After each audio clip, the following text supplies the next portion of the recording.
Mummy जी, आज सुबह का नाश्ता मैं बना देती हूँ। राधिका ने अपने सासू माँ सरस्वती जी से किचन में आकर कहा, पर उसके सास बड़े प्यार से उसे समझाते हुए कहने लगी, देखो बहू, तुम अभी रसोई का काम न ही करो तो भी अच्छा है। कुछ दिनों बाद ही तुम्हारे एग्जाम्स आने वाले हैं। अभी तुम ये सब छोड़कर अपनी पढ़ाई करो। क्या हुआ मम्मी जी, यदि मैं थोड़ा बहुत काम कर ही देती हूँ तो क्या बिगड़ जाएगा? बहू ने कहा, नहीं बेटा, अभी कुछ दिनों बाद ही तेरी परीक्षाएं आने वाली है। तू अपने कमरे में जाकर अच्छे से तैयारी में लग जा। सरस्वती जी ने उसे समझाते हुए बोला, मम्मी जी, दिन भर तो मैं पढ़ाई ही करती रहती हूँ। थोड़ा बहुत अगर मैं आपकी मदद कर दूँ तो इसमें बुराई क्या है? आप अकेले दिन भर कितना काम करती रहेंगी?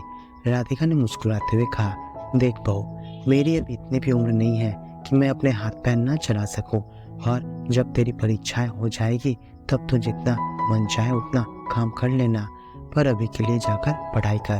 तभी सरस्वती जी की सास वहां पर आ गई और कहने लगी, पता नहीं बहू, तुम्हें क्या हो गया है? मुझे बहुरिया की शादी हो गई है तो अब उसे पढ़ने की क्या जरूरत है? कौन सा कलेक्टर बन जाएगी जो तुम इसके पढ़ाई के लिए इतना सब कुछ जिम्मेदारी संभाल रही हो?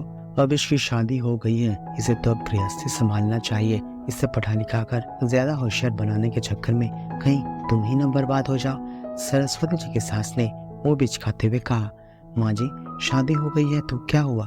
क्या बहू को शादी के बाद पढ़ने का कोई हक नहीं? आप ये क्यों नहीं सोचती कि अगर पढ़ लिख जाएगी तो अपने घर गृहस्थी भी अच्छे से संभाल सकेगी और अपने बच्चों को भी अच्छी परवरिश दे सकेगी, और अगर जरूरत हुई तो हमारी बहू नौकरी भी कर लेगी।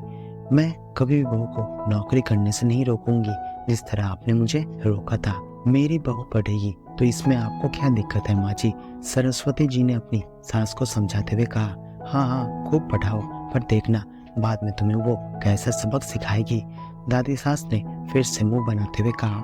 सरस्वती जी फिर से कठोर प्रहार करते हुए अपनी सास से बोली, आपने भी मुझे इस घर में शादी के बाद पढ़ने नहीं दिया। मेरा भी बहुत मन था, पर घर गृहस्थी के चक्कर में मैं मन महसूस कर रह गई। पर मैं अपनी बहू के साथ ये कभी नहीं होने दूंगी। मैं हर कदम पर इसका साथ दूंगी। जरूरत पड़ी तो नौकरी भी करेगी मेरी बहू।